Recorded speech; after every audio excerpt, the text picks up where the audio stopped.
आज का टॉपिक है ब्रेन ट्यूमर। हम सभी जानते हैं कि ट्यूमर क्या होता है। ट्यूमर जो होता है एबनॉर्मल ग्रोथ ऑफ सेल होता है, यानी कि ब्रेन के अंदर एबनॉर्मल ग्रोथ ऑफ सेल हो जाना, this is called brain tumour. ठीक है, नेक्स्ट हम बात करते हैं डेफिनेशन की। तो कहता है कि a brain tumour is an abnormal growth of cell within the brain which can be malignant और बेनाइन।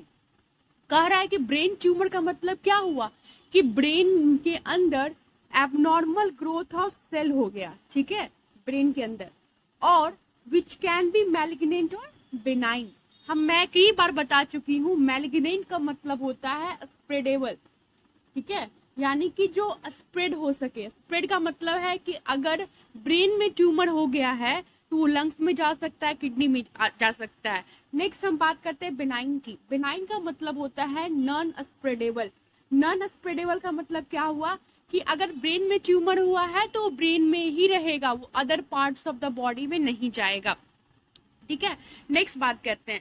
कहता है it is defined as any intracranial tumour created by an abnormal and uncontrolled cell division, normally either in the brain itself, lymphatic tissue, etc.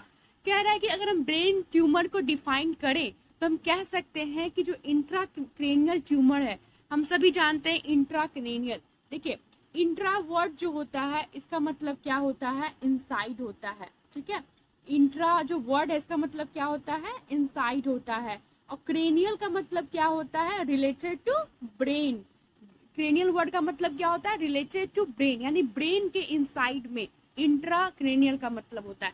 तो brain के inside में जो tumour है वो कैसे क्रिएट होता है, वो क्रिएट होता है abnormal and uncontrol cell division.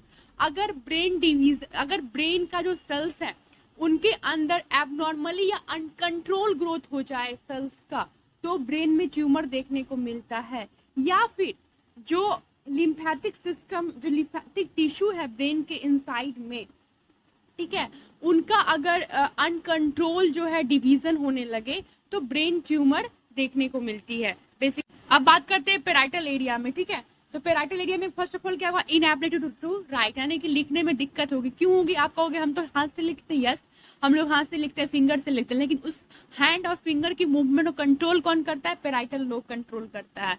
ठीक है, उसके बाद लैक ऑफ रिकॉग्नाइजेशन, पहचानने में दिक्कत होगी, कंफ्यूजन रहेगी। ठीक है, ये सब पेराइटल लोब जो है कंट्रोल करता है, दैट्स व्हाई पेराइटल एरिया में देखने को मिलेगी। नेक्स्ट बात करते हैं फ्रंटल एरिया की। फ्रंटल एरिया हम बताए थे ना, कौन सा था, जो आपका फोरहेड पार्ट था। तो उसमें क्या क्या, इससे आप ये भी याद रख सकते हो कि फ्रंटल लोब का यानी कि क्या फंक्शन है। ठीक है, तो वही सिम्टम्स में भी अपियर हो रहा है। पर्सनालिटी डिस्टर्बेंस, पर्सनालिटी में डिस्टर्ब होगा। जैसे मान ली उसकी पर्सनालिटी थी कि वो बहुत काम पीपल था, ठीक है, हो सकता है वो एंग्री मैन बन जाए। बिहेवियर एंड इमोशनल चेंजेस, कभी हंसेगा, कभी गाएगा, कभी रोएगा, है ना, इस टाइप का बिहेवियर्स में चेंजेस आएंगे। इमोशनल चेंजेस होगा, मेमोरी लॉस होगा, याददाश्त कमजोर हो जाएगी।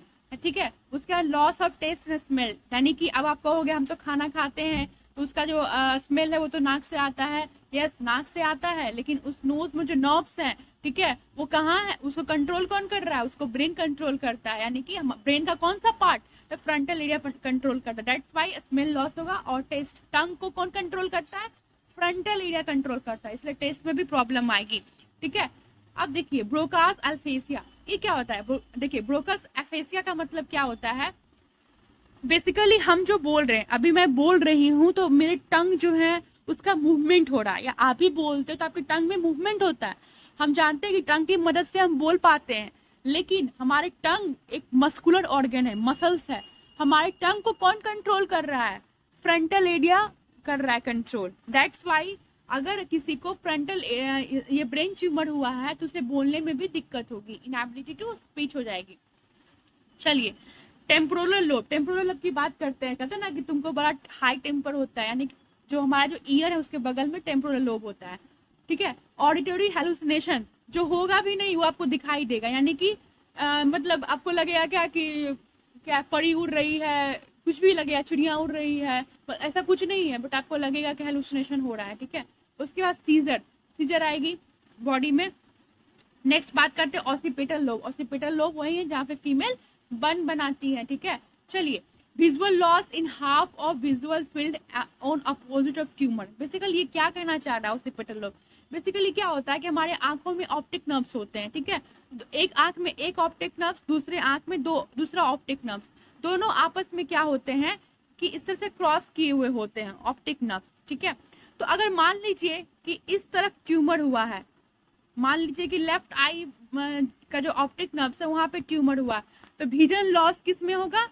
Right side of the brain में होगा, ठीक है। यानी जिस तरफ ट्यूमर है उसके अपोजिट साइड में विजन लॉस होता है, यही कहने का मतलब था। चलिए, cerebral area, coordination and balance disturbance. Cerebral, आपको पता होना चाहिए सेरिब्रल क्या होता है। जब हम ब्रेन का डायग्राम बनाते हैं, इस तरह से बचपन से बनाते आ रहे हैं, तो यहाँ पे ऐसे नहीं पत्ती जैसा एक लीफी लाइक स्ट्रक्चर बनाते हैं बड़ा प्यार से, इसी को कहते हैं सेरिब्रेलर एरिया, ठीक है। ये छोटू सा ब्रेन का दूसरा भाई भी इसको बोलते हैं आमचाल भाषा में, ठीक है। तो सेरिब्रल एरिया होता है, ठीक है, जो कि कंट्रोल और कोऑर्डिनेशन बैलेंस करता है पूरे ब्रेन को और स्पाइनल कोड को, ठीक है।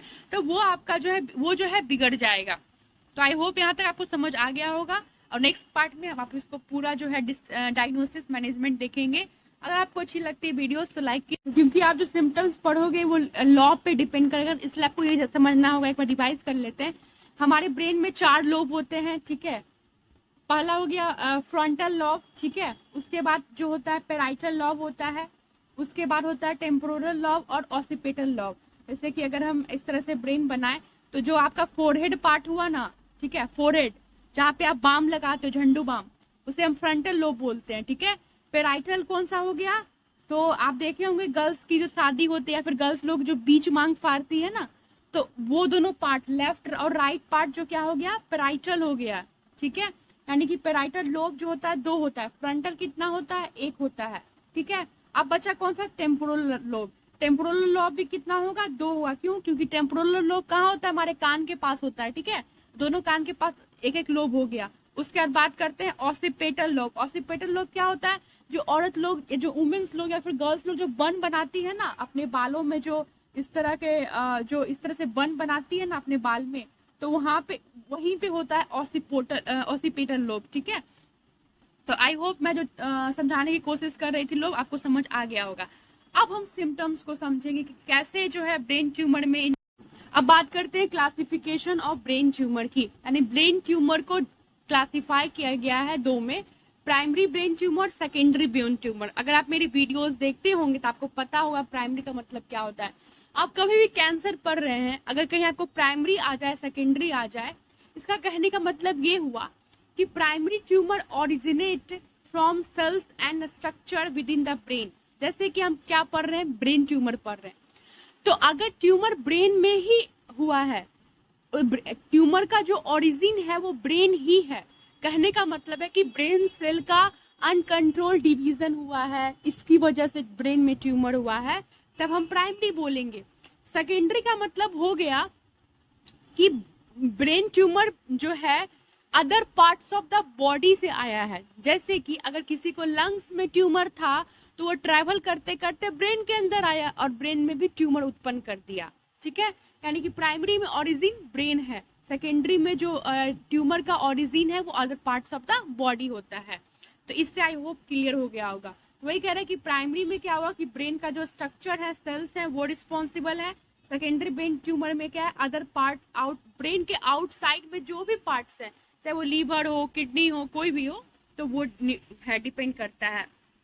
अब बात करते हैं इटियोलॉजी की। तो फर्स्ट जो इटियोलॉजी है वो है बिंग मेल। अगर कोई मेल है तो उसको ज्यादा खतरा है, ठीक है, ब्रेन ट्यूमर होने का। रेसेस व्हाइट पीपल्स आर को भी जो है ब्रेन ट्यूमर जो है ज्यादा होने का चांसेस होता है।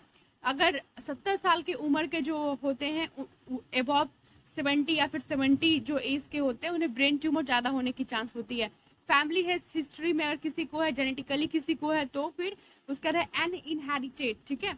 उसके बाद ऑक्यूपेशनल एक्सपोजर। ऑक्यूपेशनल एक्सपोजर करने का मतलब है कि जैसे कोई व्यक्ति है वो जो है केमिकल के एक्सपोजर में आ रहा है। जैसे कि वो मान लीजिए कि केमिकल्स इंडस्ट्री में काम कर रहा है, जहाँ पे फॉर्मलडिहाइड जैसे हो गया, विनाइल क्लोराइड हो गया, ये सब की वजह से ब्रेन ट्यूमर होते हैं, इन सब केमिकल्स की वजह से। तो अगर वो ऐसे फैक्ट्रीज में या फिर ऐसी जगह ऑक्यूपेशन कर रहा है बार बार जहाँ पे जाके कर रहा है, तो ये जो है कहीं ना कहीं एक ब्रेन ट्यूमर का खतरा होता है। रिस्क फैक्टर की बात करें तो रेडिएशन हम सभी जानते हैं, घर में हमेशा बोला जाता है कि फोन को हमेशा साइड करके रहना चाहिए, ज़्यादा फोन यूज नहीं करना चाहिए, सोते समय फोन को जो है 2 हैंड डिस्टेंस पे रखना चाहिए, क्योंकि फोन से रेडिएशन निकलती जो हमारे ब्रेन को डैमेज करती है। उसके HIV इन्फेक्शन की वजह से भी एक रिस्क फैक्टर होता है ब्रेन ट्यूमर होने का। ठीक है, अब बात करते हैं साइन एंड सिम्टम्स की। तो फर्स्ट ऑफ ऑल क्या है, large tumour leads to increase intracranial pressure which results in, basically brain में जो लार्ज ट्यूमर होते हैं वो क्या करते हैं, इंक्रीज कर देते हैं। ये जो एरो है इसका मतलब हुआ इंक्रीज करना, इंक्रीज कर देते हैं इंट्राक्रेनियल प्रेशर को।